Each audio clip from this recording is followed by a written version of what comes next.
Madrid, martes, 9 de la mañana, Tribunal de Familia, sala número 4. El silencio pesaba como una losa mientras los asistentes se acomodaban. Yo, Isabel Navarro, estaba sentada en el lado derecho apretando con fuerza la carpeta que contenía mi única defensa. Las manos me temblaban, pero el corazón, aunque dolido, latía con firmeza. No estaba aquí por venganza, estaba aquí por justicia. La puerta se abrió y entró Sergio Fernández. Traje caro, peinado perfecto, mirada de superioridad. A su lado su madre, doña Camila, con esa cara de desprecio eterno que nunca pudo esconder. Detrás, su abogado joven arrogante con cara de que ya había ganado. Yo no lo miré. Mantuve los ojos en la jueza, pero sí escuché su voz, esa voz que conocía también. Señoría, ella nunca trabajó. Durante 8 años vivió a costa de mí. Lo único que le interesa es mi patrimonio. No pude evitar que una risa amarga me subiera por la garganta. Sergio, hablando de su patrimonio. Después de todo lo que hice por él, respiré hondo. Me levanté despacio con la carpeta en la mano y caminé hacia el estrado. Mi voz sonó más fuerte de lo que esperaba. Señoría, solicito incluir este documento en el expediente. Se trata del acuerdo prenupcial firmado en Barcelona el 12 de mayo del año 2017. La sala quedó en silencio. 1 segundo, 2, 3. La jueza tomó el papel, lo revisó. El abogado de Sergio se inclinó hacia él murmurando algo urgente. Sergio me miraba confundido, como si acabara de ver un fantasma. ¿Qué es eso?, preguntó medio en voz alta. Lo que tú firmaste, dije sin mirarlo, cuando estabas borracho en Barcelona pensando que era otro contrato de inversión. Doña Camila lanzó un suspiro dramático. La jueza levantó una ceja interesada. Señora Navarro, dijo con voz grave, ¿puede explicarnos el contexto de este documento? Tragué saliva. Sabía que este era el momento. No solo por mí, sino por cada mujer que alguna vez fue llamada carga acompañante, la que no aporta. Con gusto, señoría. Pero para entender este documento, hay que entender la historia. No solo la historia de un contrato, sino de todo lo que lo llevó a existir, lo que vivimos, lo que sacrifiqué, lo que él olvidó. Hice una pausa. Miré a Sergio por primera vez. Él desvió la mirada. Todo empezó hace 8 años en Sevilla. Yo era analista financiera. Tenía una carrera, un futuro claro. Y lo conocí a él con sus sueños, sus ideas locas y su mirada brillante. Lo dejé todo, por amor, por su proyecto.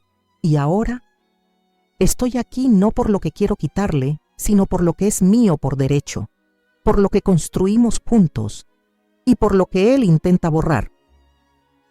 La jueza asintió señalando al secretario judicial que archivara el documento. En ese momento sentí que el peso que me había acompañado durante años empezaba por fin a soltarse un poco. No completamente, pero lo suficiente como para volver a respirar. Sevilla, primavera. Las calles estaban llenas de vida y el cielo se mantenía claro casi hasta las 9 de la noche. Yo tenía 27 años, recién ascendida en el banco donde trabajaba desde los 23. Había dejado atrás los cafés con leche mal hechos de becaria, los informes revisados 10 veces. Por fin empezaba a ver los frutos. Me sentía segura, ambiciosa, fuerte. Entonces conocí a Sergio. Fue en una conferencia sobre emprendimiento tecnológico organizada por la universidad. Yo asistía para representar al banco en un pequeño stand de orientación financiera para nuevos proyectos. Él era ponente en una mesa redonda. Camisa arrugada, barba de varios días, mirada brillante. Su presentación fue un caos técnico, pero hablaba con tanta pasión que la sala entera lo escuchaba embobada. Después del evento se acercó a mi mesa, pidió una tarjeta y me lanzó una sonrisa torcida. ¿Sabes que tu banco debería invertir en ideas locas como la mía? Reí. ¿Locas en qué sentido? En el sentido de que cambian el mundo. Y así empezó todo. Primero fue un café informal, luego una cena con más risas que comida. Después, semanas enteras hablando por teléfono cada noche, compartiendo sueños, miedos, teorías sobre la vida. Sergio tenía esa energía que arrastra. Era caótico, sí, pero tenía una visión, una manera de hacerte sentir que estabas a punto de vivir algo extraordinario. En menos de 3 meses ya estábamos saliendo oficialmente. Sergio tenía una idea para una startup de automatización financiera para pymes. No tenía capital, ni equipo, ni experiencia empresarial. Solo ganas bocetos y una fe ciega en que funcionaría. Y yo lo admiraba. A veces confundimos admiración con amor. En mi caso creo que fue una mezcla peligrosa de ambos. Al principio mi ayuda fue puntual, le revisaba el plan de negocio, lo orientaba con algunos contactos, le enseñaba a hacer presupuestos. Pero muy pronto su entusiasmo se convirtió en dependencia. Sergio no quería trabajar en una empresa mientras montaba la suya. Decía que un empleo formal lo ataba, que necesitaba libertad total para crear. Así que poco a poco empecé a cubrir sus gastos. Primero una comida, luego la factura del teléfono. Cuando se le estropeó el portátil viejo, le compré uno nuevo en 3 cuotas. Cuando no pudo pagar el alquiler, ofrecí que se mudara conmigo. Mis amigas empezaron a preguntarse: «¿No te estás metiendo demasiado rápido?». Yo las defendía. «No lo entienden. Él tiene algo. Esto va a funcionar». Mi cuenta de ahorros empezó a reducirse, pero yo no lo veía como un gasto, sino como una inversión. Una inversión en nosotros, en un futuro que según él también sería mío. Sergio pasaba los días encerrado entre cables, libros de programación, cafés fríos. Se obsesionaba con cada detalle de la plataforma. Yo llegaba del banco agotada y cocinaba mientras él hablaba sin parar de sus ideas. A veces ni me preguntaba cómo fue mi día, pero yo no lo notaba o no quería notarlo. Estaba enamorada y lo confundía con entrega. Los fines de semana los dedicábamos a reuniones con posibles socios, charlas técnicas, eventos para emprendedores. Yo organizaba sus presentaciones, preparaba los números, respondía a correos. Él solo tenía que aparecer, hablar y brillar. Nadie sabía cuánto había detrás. Cuánto era yo la que sostenía todo desde la trastienda. Pasaron los meses y aunque no había dinero entrando, yo seguía creyendo. Mi sueldo mantenía el piso, los gastos su empresa naciente. A veces Sergio se frustraba y decía que sentía que no estaba a mi altura. «Tú eres la que sostiene todo esto, Isa. Me da vergüenza». Yo le respondía: «Esto es temporal. Lo importante es que no estás solo». Y no lo estaba. Pero yo sí empezaba a sentirme sola. En las cenas familiares, mi madre me miraba con preocupación. «¿Y él trabaja? ¿Busca algo? ¿Está emprendiendo, mamá? No es fácil. Hay que darle tiempo». Mi padre no decía nada, pero cada vez que me veía transferir dinero desde el móvil torcía el gesto. Con el tiempo, Sergio empezó a hablar en plural. «Cuando nuestra empresa crezca, cuando logremos inversión». Y eso me mantenía viva. Me hacía sentir parte de algo grande, algo que justificaría cada esfuerzo, cada euro, cada noche, sin dormir. En algún momento él necesitó mudarse a un estudio más amplio para poder trabajar sin distracciones. Lo ayudé a pagar la fianza y los primeros meses de alquiler. Nos veíamos menos, pero él prometía que era por una buena razón. Me mandaba mensajes: «Lo estamos logrando. Pronto vas a ver». Yo quería creer. Y creía. Cada vez más sola, más cansada, pero convencida de que todo eso tenía sentido. Un día llegué a casa con fiebre. No podía más. Tenía la garganta destrozada y aún así preparé una cena rápida para los dos. Sergio llegó tarde ni me miró. «Hoy tuve una reunión con un posible inversor», dijo emocionado. «¿Sabes que uno de ellos preguntó si tenía una socia?» Me encendí por dentro. «¿Y qué dijiste? Que no, que por ahora soy yo solo». Me quedé en silencio. No quería pelear, no quería cuestionarlo. Ya había dado tanto que discutir eso era como tirar una bomba sobre un castillo de cartas. «¿Y qué soy yo, Sergio?», pregunté al rato bajito. Él me miró confuso. Tú eres mi apoyo, Isa. Sin ti nada de esto existiría. Pero ya sabes cómo es el mundo de los negocios. Y sí sabía. Sabía que el mundo era injusto, pero no esperaba que él también lo fuera. Aún así me tragué todo. Me convencí de que era parte del camino, que más adelante me reconocería, que cuando todo explotara yo estaría ahí brillando a su lado, y por eso seguí. Sin exigencias, sin facturas emocionales, solo fe. Fe ciega. Era un lunes cualquiera hasta que mi jefa me llamó a su despacho. Me temblaron las manos al recibir el correo con el asunto Oportunidad de Liderazgo Regional. Programa Madrid 1361. Isabel me dijo, has sido seleccionada. Queremos proponerte para el programa de dirección ejecutiva en la sede central. Solo escogen a 4 personas de todo el país. Tienes todo lo que buscamos. Me quedé en blanco. Era el sueño, el verdadero. Mi nombre, mi carrera, mi futuro. La posibilidad de crecer, de estar en el lugar donde se toman las decisiones. Me lo había ganado, con horas extra, con excelencia, con aguante, y ahora lo tenía en la mano. Corrí a casa. Sergio estaba sentado en el sofá viendo en la pantalla los resultados de una nueva funcionalidad que había programado. Tenía esa cara suya de concentración intensa, esa que siempre me enternecía. No quise interrumpirlo, pero no podía aguantarme. Me han propuesto para Madrid, Madrid sí. Programa ejecutivo, 1 año. Puedo viajar los fines de semana. El banco cubriría casi todo. Es una oportunidad única, Sergio. Él se quedó callado.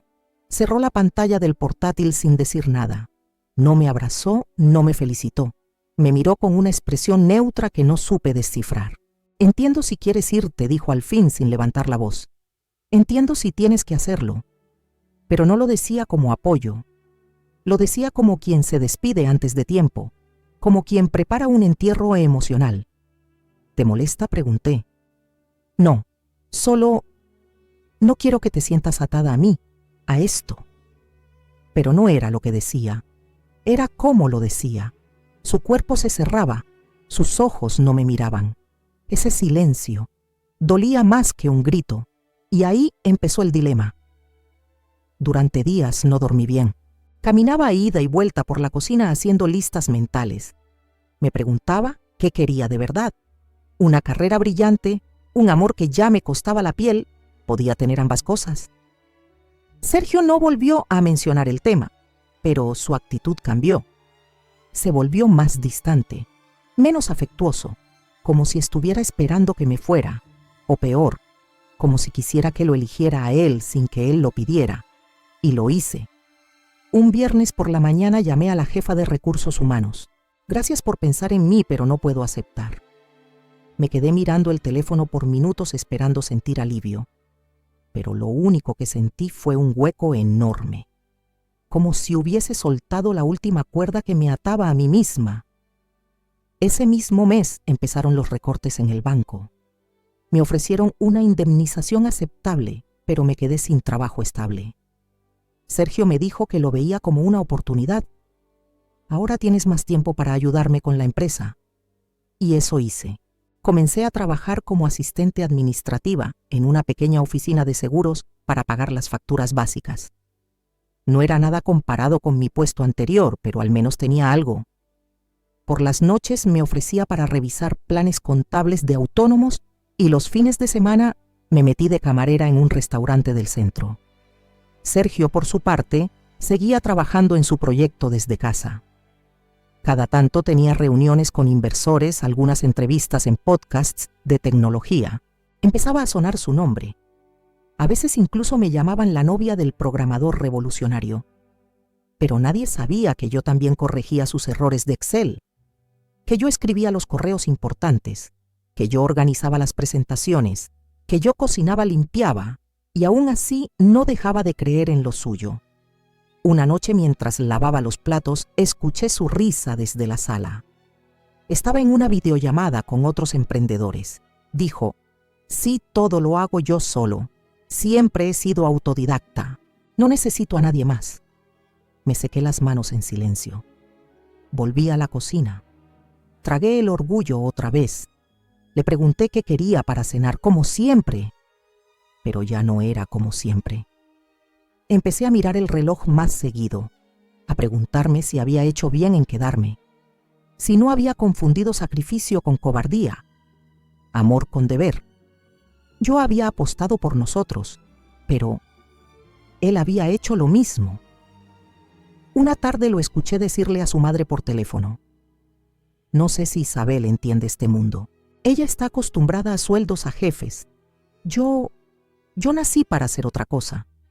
Y esa fue la primera vez que pensé, quizás he apostado a un barco que nunca me llevó en cuenta.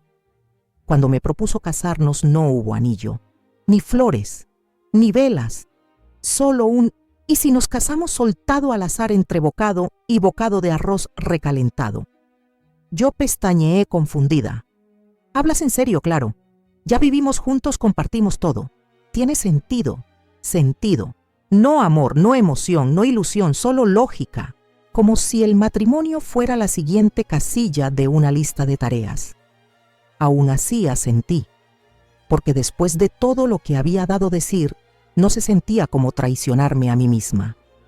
Planeamos todo en menos de 2 semanas. O mejor dicho, yo planeé todo. Sergio apenas preguntó la hora y el lugar. Queríamos algo íntimo, aunque en realidad no había dinero ni ganas. Solo su madre, doña Camila, aceptó venir. Mi familia, aún dolida por cómo me alejé por él, prefirió no estar. O quizás yo nunca los invité con el corazón. La boda fue en el Registro Civil de Sevilla. Un salón frío, sillas de plástico y un juez que parecía querer irse a comer. Sergio llegó tarde con la camisa arrugada y el móvil en la mano. No me miró al decir sí. Camila vestía de negro como si viniera a un funeral. «Pensé que al menos te maquillarías», me dijo al verme. «Es tu boda después de todo». Sonreí con los labios, no con el alma. Esa mujer siempre supo cómo herirme sin levantar la voz. Tras la ceremonia fuimos a tomar algo. No hubo brindis, no hubo risas. Sergio hablaba del nuevo plugin que desarrollaba y Camila le corregía el nudo de la corbata. Yo comía aceitunas en silencio. A los 2 días partimos rumbo a Barcelona. «Nuestra luna de miel», dijo él. En realidad era una reunión con un inversor francés interesado en su proyecto. Me pidió que lo acompañara ya que sabía hablar con la gente. El hotel era bonito. Lo pagó con puntos acumulados de tarjetas de crédito. La habitación tenía vista al puerto.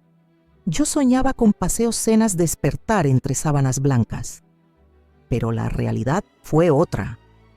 Desde que llegamos, Sergio se encerró a preparar su presentación. Casi no hablaba. Comía frente al portátil. Dormía con el móvil en la mano. «¿Quieres salir a caminar?», le pregunté una tarde. «No puedo ahora, Isa. Esto es importante». Lo entendía. Siempre lo entendí.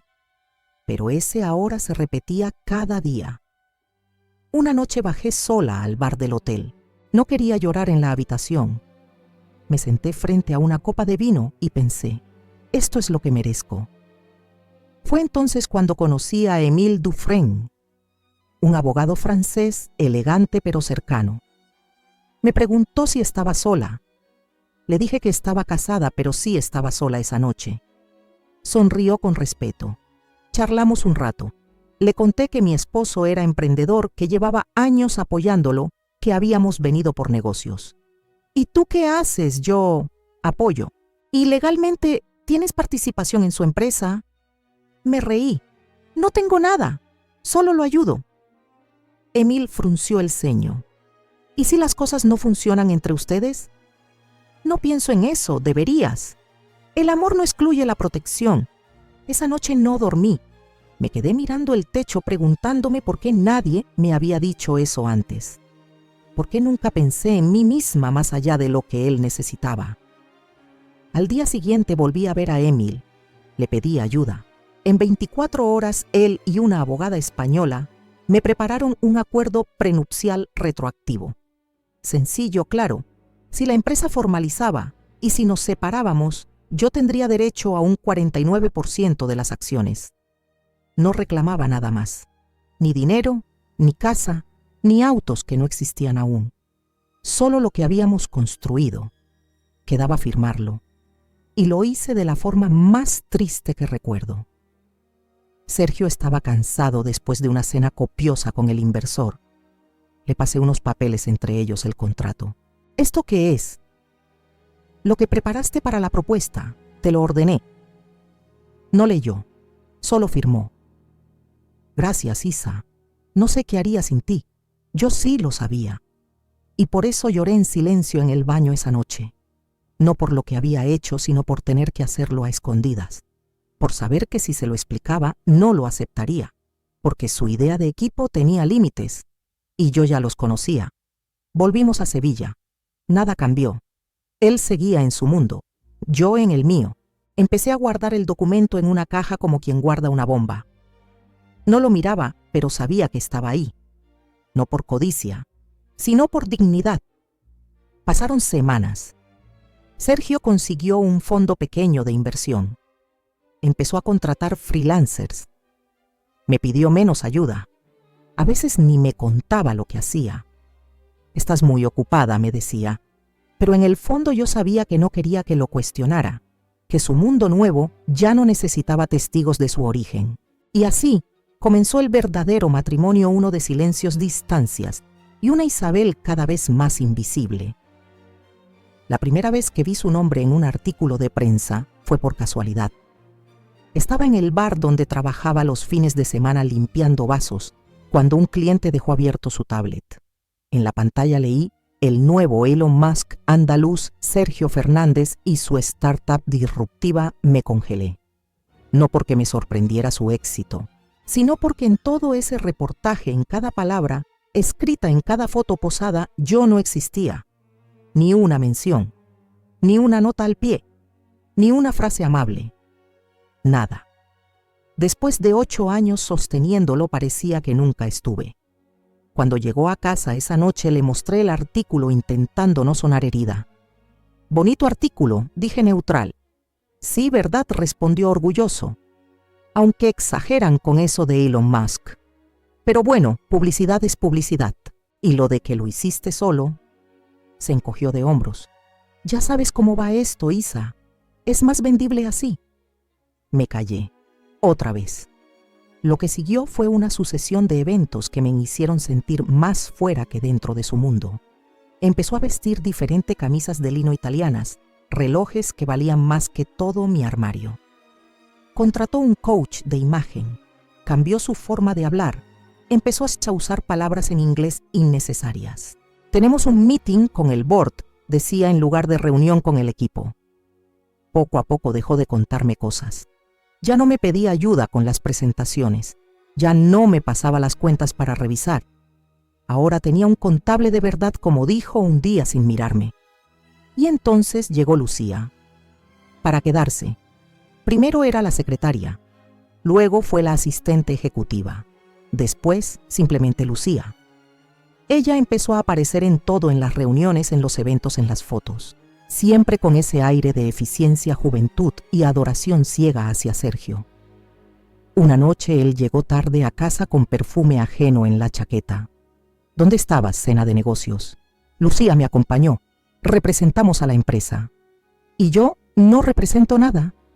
Se hizo un silencio largo, tenso. Isa, tú has hecho mucho, pero ya no encajas en este mundo. No lo tomes a mal. Es diferente ahora. Ese no encajas me dolió como una bofetada. Me miré al espejo esa noche. Ojeras, cansancio. La ropa barata de siempre. Yo seguía trabajando 3 empleos. Mantenía el piso limpio. Pagaba lo que él olvidaba. Y aún así no encajaba. Al día siguiente su madre apareció sin avisar. Como siempre, Sergio me ha dicho que ahora tiene una imagen que cuidar. Tú deberías entender eso. Perdón, no digo que no seas útil, Isabel. Eres práctica, pero ya no estás a su altura. Yo apreté los dientes. No respondí. Sabía que cualquier palabra se usaría en mi contra. Siempre fue así con ella. Siempre me vio como la que limpia sus zapatos. Y mientras tanto Sergio ascendía. invitaciones a eventos tecnológicos, conferencias, paneles de expertos. Se compró un coche eléctrico último modelo. Hablaba de sostenibilidad, mientras yo usaba los zapatos de hace 3 años. En una de sus entrevistas le preguntaron, ¿cuál es el mayor sacrificio que has hecho por tu empresa? Y él respondió, renunciar a relaciones personales que me frenaban. Ser emprendedor implica elegir constantemente. Ese día se me cayó el alma a los pies. Yo lo frenaba. Yo que rechacé Madrid, que trabajé para que él soñara, que lo defendí incluso cuando ya no creía. Empecé a irme más tarde del trabajo, no por necesidad, por evasión. Llegar a casa era convivir con el fantasma de quien fui y la realidad de quien ya no era vista. Él ya no preguntaba dónde estaba. Y yo por primera vez dejé de contarle. En mi mente había 2 mundos, el suyo brillante tecnológico nuevo, y el mío silencioso, resistente, invisible. 2 trenes corriendo en direcciones opuestas. Y yo estaba cansada de correr para alcanzarlo. Lo peor no fue que me excluyera, fue que me borrara. La noche que todo cambió no empezó diferente. Sergio había salido a una cena de networking, como solía llamarlas últimamente, y yo había terminado mi turno en el restaurante con los pies hinchados y el alma más cansada que nunca. Al llegar a casa vi que había dejado su portátil abierto sobre la mesa. La pantalla seguía encendida. No soy de las que husmean, nunca lo fui. Pero esa noche algo me empujó. Algo que no fue celos ni desconfianza. Fue intuición. Esa que nace cuando el amor ya no tapa los vacíos. Moví el mouse. Estaba abierta una conversación de WhatsApp web. No lo busqué. Simplemente estaba ahí. Lucía. Vi el icono del corazón y sentí que se me cerraba el pecho. Leí los últimos mensajes. Me encantó cuando me tocaste el cuello en la oficina. Nadie me mira como tú. Lo de hoy fue mágico. No sabía que aún podía sentirme así. Con Isabel solo hay rutina. Contigo me siento vivo. Me quedé helada. No lloré, no grité. Solo me quedé mirando la pantalla como si fuera una película ajena. Como si no hablara de mí. Como si no fueran 8 años de mi vida desmoronándose en esas líneas digitales. Cuando escuché la llave en la puerta me levanté con calma. No me escondí, no actué como víctima. Solo esperé a que entrara. Sergio se sorprendió al verme ahí con el portátil delante. ¿Qué haces leyendo? ¿Quieres que te los lea en voz alta? Su cara se descompuso. Cerró la puerta lentamente sin acercarse. ¿No es lo que piensas? Entonces, explícame qué es. ¿Un ejercicio de escritura creativa? ¿Una simulación para testear tu app? No respondió. Me acerqué portátil en mano. Se lo tendí. Léelo tú, con voz, como se lo escribiste a ella. Isabel, no hagas esto. ¿Hacer qué? Descubrir que mientras yo lavaba tus calzoncillos, tú le decías a tu secretaria que te sentías vivo.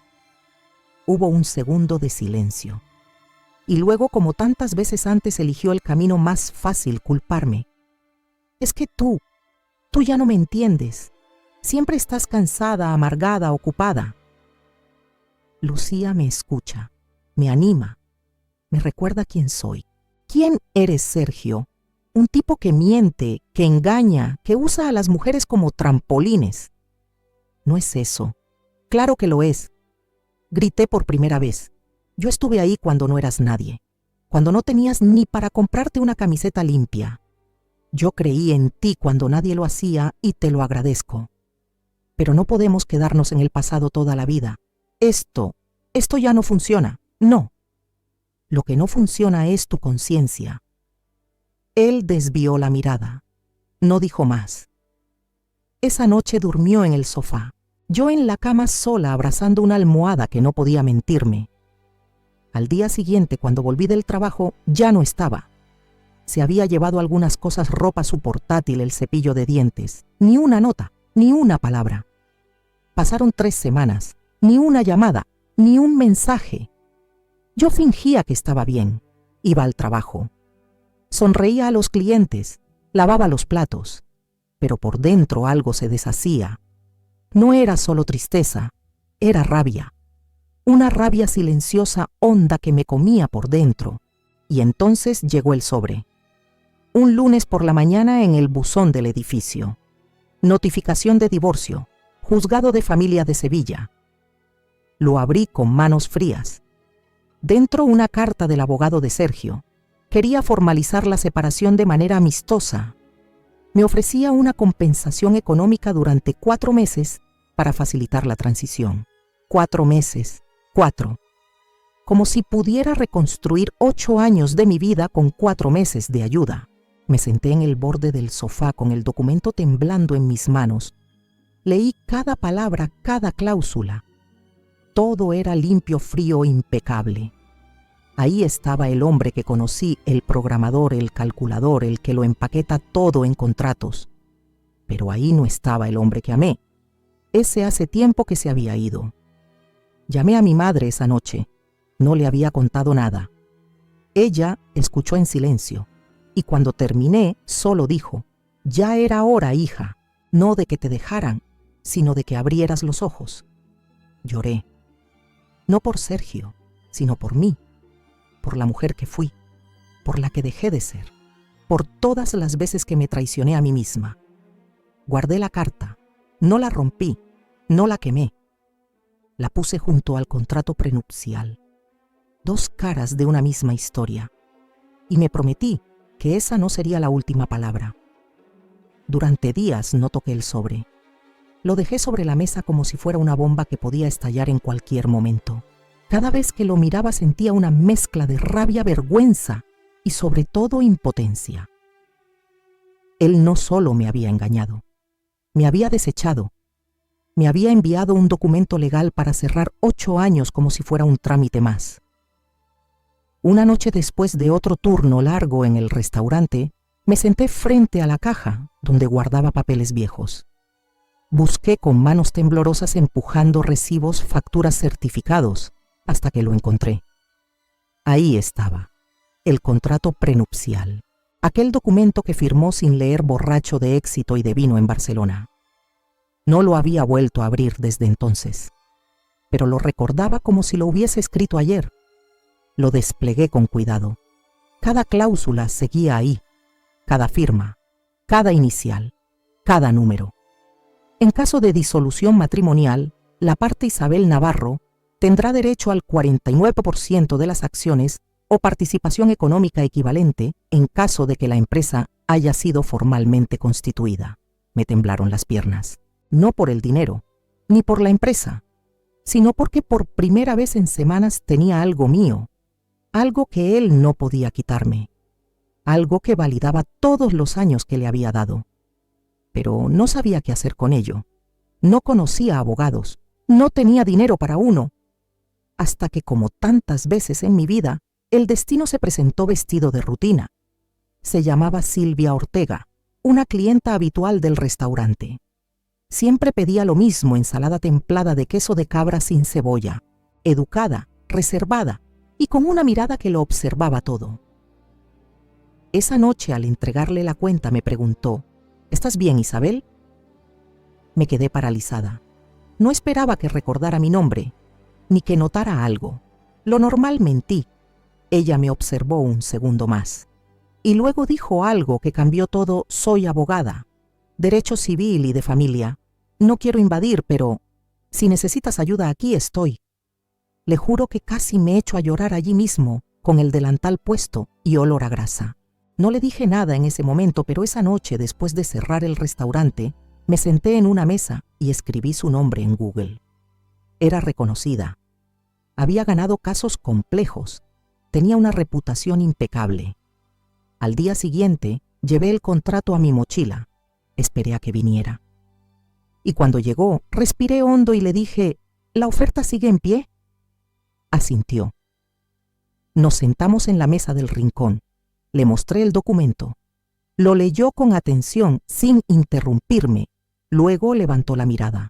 «Este contrato es perfectamente válido. Está firmado, fechado y notariado. Lo redactó alguien que sabe». Un abogado francés, dije. Fue en Barcelona. Bien hecho. Esto puede cambiarlo todo, Isabel. No solo tienes cómo defenderte, tienes cómo reclamar lo que es tuyo. No sé si puedo con esto. Él tiene abogados, dinero, poder. Y tú tienes la verdad. Silvia fue directa. Me explicó que iniciaríamos una demanda de reconocimiento de aportación y participación patrimonial, que él intentaría invalidar el contrato, desacreditarme, mostrarme como una mujer sin méritos. ¿Estás lista para que te cuestionen cada decisión?, me preguntó. No respondí de inmediato. Miré mis manos, las mismas que habían lavado su ropa, planchado sus camisas, servido sus comidas. Las mismas que escribieron sus informes, corrigieron sus presupuestos, cuidaron su casa. No estoy lista, dije, pero estoy harta. Y con eso, basta. Empezamos la preparación. Silvia me hizo reconstruir toda mi historia con Sergio, desde la primera factura que pagué hasta la última presentación que diseñé. Revisamos extractos bancarios, mensajes de correo, fotos, todo. No fue fácil. Hubo días en los que me rompí, en los que lloré frente al ordenador al ver mi reflejo en una mujer que ya no reconocía. Una mujer que se perdió durante años en la vida de otro. Pero también hubo momentos de fuerza. Cada vez que Silvia me decía esto es clave o esto lo demuestra algo dentro de mí, se reafirmaba. No era solo rabia, era dignidad. Empecé a notar cambios en mí misma. Caminaba más recta, hablaba con más firmeza.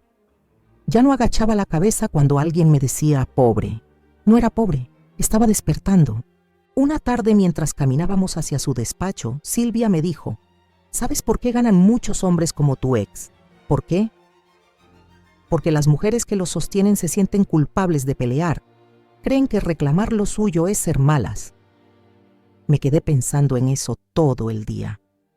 Esa noche abrí una carpeta nueva en mi portátil. La llamé Mi Historia Completa. Empecé a escribir. Todo, sin filtro.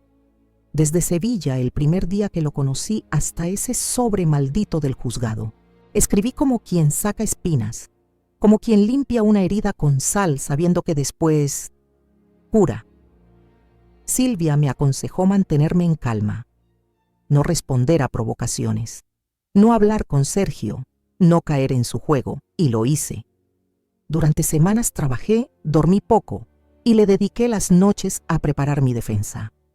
Silvia me entrenó como una coach, cómo responder preguntas, cómo mirar al juez, cómo mantener la compostura. Él va a intentar pintarte como una interesada, una mantenida, una ex despechada. Pero tú no vas a responder con ira, vas a responder con hechos. Asentí y me lo repetí cada mañana frente al espejo.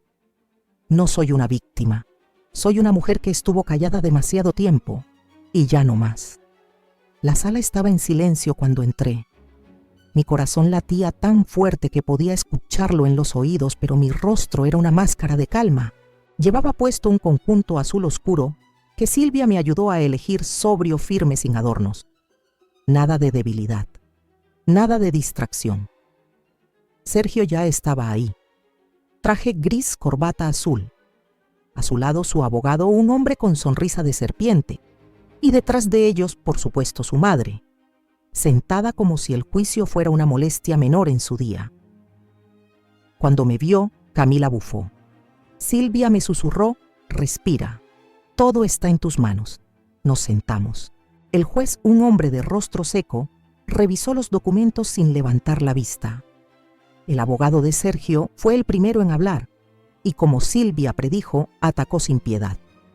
Señoría, mi cliente solicita la anulación del contrato prenupcial presentado por la parte demandante. Consideramos que fue firmado bajo engaño sin conocimiento real del contenido. Sergio, con cara de víctima, asintió. Además, continuó el abogado, la señora Isabel Navarro no ha realizado aportes significativos durante el matrimonio. No trabajaba de forma estable ni colaboró directamente con el desarrollo de la empresa. Vivía sostenida por mi cliente, quien cubría la mayoría de los gastos.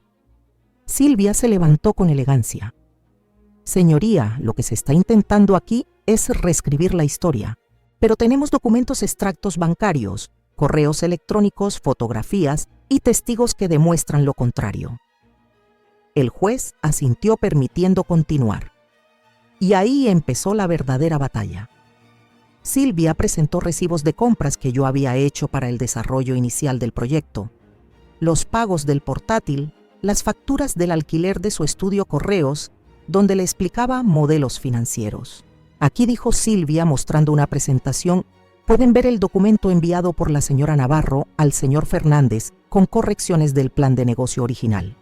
Fecha 14 de abril de 20XX. Firma incluida. El juez frunció el ceño. Sergio no dijo nada. ¿Y esto?, preguntó el juez. Una hoja de Excel donde ella registraba todos los gastos de la empresa en sus primeros meses, respondió Silvia, firmada por ambos. El abogado de Sergio intervino. Eso no demuestra participación real. Muchos cónyuges ayudan de forma informal. Silvia lo interrumpió sin perder la compostura. Aquí no hablamos de apoyo informal. Hablamos de una persona que renunció a oportunidades profesionales para sostener un proyecto ajeno que luego se convirtió en empresa rentable. Y ahora se la quiere eliminar como si no hubiera existido. El juez asintió. Yo sentí un leve alivio, pero faltaba lo peor. Sergio pidió hablar. Se puso de pie. Miró al juez. Luego me miró a mí. Con todo respeto, dijo Isabel, no sabe nada de negocios. Yo hice todo solo. Sí vivimos juntos. Sí me apoyó al principio. Pero eso no la convierte en socia. Nunca trabajó de verdad. Ese silencio, ese maldito silencio después de sus palabras me partió en dos. Nunca trabajó de verdad. Como si limpiar su casa, cocinarle, planear su empresa, pagar sus cuentas, no fuera trabajo. Como si lo que yo hice durante 8 años no valiera nada. Me levanté. Señoría, solicito presentar un documento. El juez asintió. Silvia me pasó la carpeta. Caminé con pasos firmes hacia el estrado. Mis piernas temblaban por dentro, pero mi voz no. Este es el contrato prenupcial firmado en Barcelona el 12 de mayo de 20XX, con firma del señor Fernández. Fue notariado. Incluye cláusula de participación del 49% en caso de disolución matrimonial. Lo puse sobre la mesa. El juez lo tomó, lo revisó. Silencio absoluto. Sergio se movía nervioso. Su abogado pedía suspender la sesión. Camila hablaba sola, indignada. Pero el juez levantó la vista y dijo: «Este documento es válido. Fue firmado libremente. No hay pruebas de coacción. La cláusula se mantiene». Silencio. Mi corazón latía tan fuerte que no sentía las piernas. Silvia me miró y sonrió por primera vez. Se reconoce legalmente la participación económica de la señora Isabel Navarro en la empresa fundada por el señor Sergio Fernández. Procederá la valoración del 49% de dicha entidad. Yo no entendía del todo las palabras. Solo sabía que había ganado. No por venganza, no por dinero, por justicia. Cuando salí de la sala me temblaban las manos. Respiré hondo. El aire sabía a libertad. Sergio me alcanzó en el pasillo. «No puedes hacer esto. Vas a destruir lo que construimos». Lo miré tranquila. «No, solo estoy reclamando lo que tú intentaste borrar». Y me fui, sin mirar atrás. El sol brillaba de una manera distinta el día que firmé los papeles de la venta de las acciones. Fue en una oficina blanca impersonal con un abogado neutral que no sabía ni una décima parte de lo que había detrás de esa transacción. Sergio estaba presente serio, sin maquillaje de entrevistas ni corbata cara. Solo un hombre derrotado, obligado a comprar el 49% de su propia empresa para evitar una imagen pública desastrosa. No dijo ni una palabra. Yo tampoco. Firmamos. Y con ese trazo terminé oficialmente una etapa de mi vida. Cerré el capítulo de ser su sombra. La cifra que me transfirieron era considerable. No solo por el dinero en sí, sino por lo que representaba el valor de mi tiempo, mi sacrificio, mi aguante. No compré ropa, ni viajes, ni coches. No celebré en restaurantes de lujo. No subí nada a Instagram. No necesitaba demostrarle nada a nadie. Solo hice una cosa, fui al banco. Abrí una cuenta nueva, solo a mi nombre. Luego pedí una cita con una consultora legal y otra con una diseñadora gráfica. En menos de 2 semanas nació Navarro Capital. ¿Qué tipo de empresa es?, me preguntó la asesora financiera. Una consultora de apoyo financiero y legal para mujeres emprendedoras. ¿Un sector complicado? No, no más complicado que sostener el sueño de un hombre durante 8 años. Me miró y sonrió. Aprobó. Empecé en pequeño. Alquilé una oficina de 2 ambientes en un coworking de barrio. Puse una mesa, una cafetera y colgué en la pared una frase que me acompañó desde entonces. La fuerza no se hereda, se construye. Los primeros meses fueron difíciles. Nadie confiaba en una mujer sin apellido, conocido sin grandes empresas detrás. Muchos me preguntaban si tenía algún socio varón. Otros decían que mi enfoque era demasiado emocional. Pero yo sabía algo que ellos no sabían.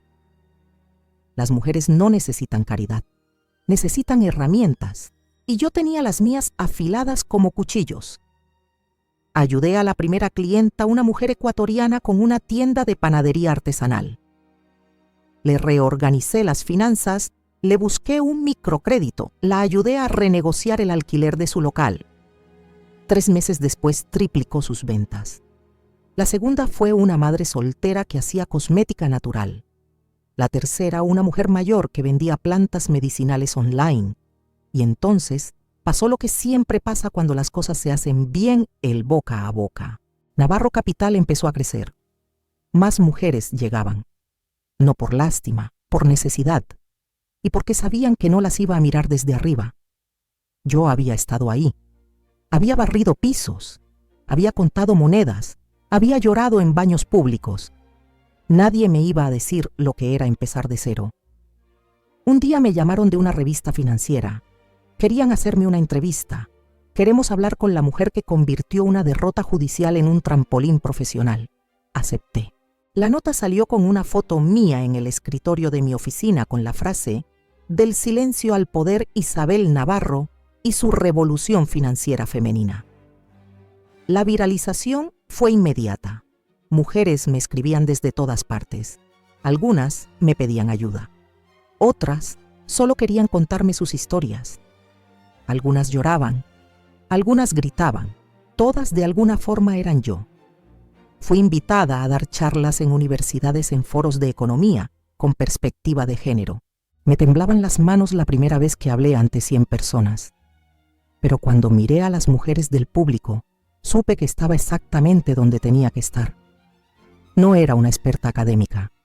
No tenía un máster de Harvard, pero tenía experiencia, sangre, cicatrices, verdades. Un día, mientras ordenaba papeles, encontré el contrato prenupcial. Estaba viejo, arrugado, pero entero. Lo enmarqué. No como trofeo, sino como recordatorio, un símbolo de que la mujer que un día firmó en silencio ahora hablaba claro. Ese mismo año, la revista Dinero y Valor me nombró como una de las 10 mujeres más inspiradoras de la economía española. La foto de portada era distinta a todas las que imaginé de mí cuando era joven, sin filtros, sin poses, pero con fuego en los ojos. Mis padres lloraron cuando la vieron. Mamá me abrazó como si tuviera 5 años. Papá, en su estilo seco, solo dijo: «Ya era hora de que el mundo supiera quién eres». No sé qué habrá sentido Sergio cuando vio todo eso, pero sinceramente ya no importaba. Mi historia ya no era sobre él, era mía, y apenas comenzaba. A veces me preguntan si me arrepiento de haber dado tanto, de haber aguantado, de haber creído, y siempre respondo lo mismo: no. No perdí 8 años. Invertí en mí aunque fuera por el camino más largo. Aprendí el valor de mi tiempo, de mi voz, de mi capacidad. Aprendí que amar no significa desaparecer, que sostener a alguien no te obliga a destruirte por dentro. Hoy miro atrás y no veo ruinas, Veo cimientos de todo lo que construí con lágrimas, fuerza y decisión. A todas las mujeres que escuchan mi historia solo puedo decirles esto: no dejes que nadie te haga olvidar cuánto vales, ni un esposo, ni una suegra, ni un contrato sin justicia, ni un mundo que todavía piensa que nuestro trabajo no cuenta. Levántate, defiéndete, y si te tiemblan las piernas, camina igual. Porque el poder de una mujer no está en lo que soporta, sino en el momento en que decide no soportar más. ¿Qué opinas de la historia de Isabel? ¿Te has sentido alguna vez invisible, como si todo lo que diste no valiera nada? Déjanos tu comentario abajo. Tu voz también cuenta. Si crees que las mujeres merecen ser reconocidas, dale like a este video. Y no olvides suscribirte para no perderte más historias reales, fuertes y valientes como esta. Porque cuando una mujer se levanta, todo cambia. Y tú puedes ser esa mujer, hoy.